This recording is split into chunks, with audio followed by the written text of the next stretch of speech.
ये मैं कहाँ हूँ और ये कौन सा क्रिएचर है मेरे सामने? माँ। ये डरा हुआ बच्चा अपनी माँ को कहता है, माँ मैंने एक बहुत ही खूंखार क्रिएचर को देखा जिसका रंग अंधेरे से भी ज्यादा डार्क और उसका ऑरा ऑब्सीडियन से भी ज्यादा खौफनाक लग रहा था। जिसे सुनने के बाद उसकी माँ भी घबरा जाती है और अपने बच्चे को गले लगाकर बोलती है, बेटा ये सिर्फ एक बुरा सपना था। पर उसकी माँ अपने मन में कहीं ना कहीं जानती थी कि ये सिर्फ एक सपना नहीं, इसकी गहराई और भी इससे कहीं ज्यादा थी। और अगले दिन वो बच्चा फिर से सोता है और उसे उसी तरह का सपना दोबारा से दिखाई देता है और इस बार वो क्रिएचर बच्चे से कहता है, एलेक्स मेरे पास आओ। जिसे सुनने के बाद वो बच्चा बेहद ज्यादा डर जाता है और इस बार उठने के बाद माँ से कहता है, माँ उसे मेरा नाम कैसे पता है, वो मुझे क्यों बुला रहा है, वो मुझसे क्या चाहता है, मुझे सच जानना है माँ, मुझे सच जानना है। जिसके ऊपर माँ घबराती है पर माँ को पता है मुझे ये बात इसे बतानी ही पड़ेगी। इसीलिए माँ उससे कहती है, तुझे जानना है ना कि वो तेरे को क्यों बुला रहा है, तू जानना चाहती है कि उसका और तेरा क्या रिश्ता है? तो सुन, आज से कई साल पहले स्टीव नाम के एक राजा थे जो कि बहुत अच्छे हंटर, फार्मर और जादूगर भी थे। उन्होंने ही फार्मिंग करना, जादू करना एंड हंटिंग करना सिखाया सभी लोगों को हमारे घर, जिससे सभी लोग खुशहाली से जी पाते थे एंड अपना अच्छा से गुजारा कर रहे थे। बट फिर एक दिन एक छोटे से बच्चे की मौत हो जाती है, जिसके बाद पूरा गांव बहुत दुखी था। वो स्टीव के पास गए, स्टीव कोई सोल्यूशन है तो बताओ। तो स्टीव ने यार उस दिन पहली बार ट्राई करा ब्लैक मैजिक। उसने सोचा कि एक बार ट्राई करूंगा, क्या हो जाएगा, इस बच्चे की जान बच जाए, वो ज्यादा इंपॉर्टेंट है।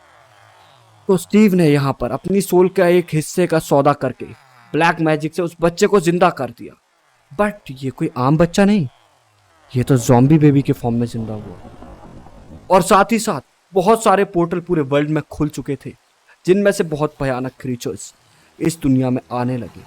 और स्टीव ने देखा कि ये क्या हो रहा है, चारों तरफ ये सारे क्रीचर्स कहाँ से आ रहे हैं। स्टीव ने सभी विलेजर्स को इकट्ठा करा और उन क्रीचर्स से लड़ाई और युद्ध शुरू कर दिया। ये युद्ध बहुत दिनों तक चला, बहुत सारे विलेजर्स मारे गए, बहुत सारे बच्चे मारे गए और गांव के गांव तबाह हो गए। बहुत दिनों तक युद्ध होने के बाद स्टीव को पता चल गया कि ये क्रिएचर्स कभी भी खत्म नहीं होने वाले। तो स्टीव ने अपनी जान की परवाह ना करते हुए उन क्रिएचर्स के बीच में रहने का डिसाइड करा और उनके बिहेवियर को स्टडी करा। जिसके बाद उसने सारी जानकारी पूरे विलेजर्स को दी, जिसके बाद वो खुशहाली से बिना उन्हें डरे, बिना उनसे लड़े अपना सर्वाइवल कर सकें इस दुनिया में। बट कहीं ना कहीं स्टीव के मन में ये बात खटकती थी कि ये सब मेरी वजह से हो रहा है, सारे विलेजर्स की जान मेरी वजह से गई, वो बच्चा ज़ॉम्बी मेरी वजह से बना, मैं इतना बुरा क्यों हूं, मैंने वो ब्लैक मैजिक क्यों करा, जिसकी वजह से फिर स्टीव ने बहुत ही ज्यादा हार्डवर्क करके गुड मैजिक को परफॉर्म करा, जिससे सारे के सारे वो पोर्टल्स जिसमें से वो क्रीचर्स आ रहे थे वो बंद हो चुके हैं। अभी उन सारे पोर्टल्स को हम जानते हैं रून पोर्टल के नाम से। पोर्टल्स तो तोड़ दिए गए, सब कुछ खत्म, आपको ऐसा लगा होगा ना, पर नहीं, जो क्रिएचर्स इस दुनिया में आ गए थे उनका क्या, वो क्रिएचर्स अनंत काल तक इसी दुनिया में रहने वाले हैं। तो स्टीव को पता था ये क्रिएचर्स कभी भी खत्म नहीं होंगे, क्योंकि इनकी आबादी भी इंसानों की तरह प्रतिदिन बढ़ती जा रही थी। और स्टीव ने इस दुख के चलते अपने गांव वालों से जाकर डिस्कस करना चाहा, बट जिसके ऊपर गांव वाले स्टीव से बहुत ज्यादा गुस्सा हो गए कि तुम्हारी गलती है, तुमने ये करा, तुम इन्हें लेके आए, भागो यहां से भागो। सभी गांव वालों ने मिलकर स्टीव को देश से बाहर निकाला।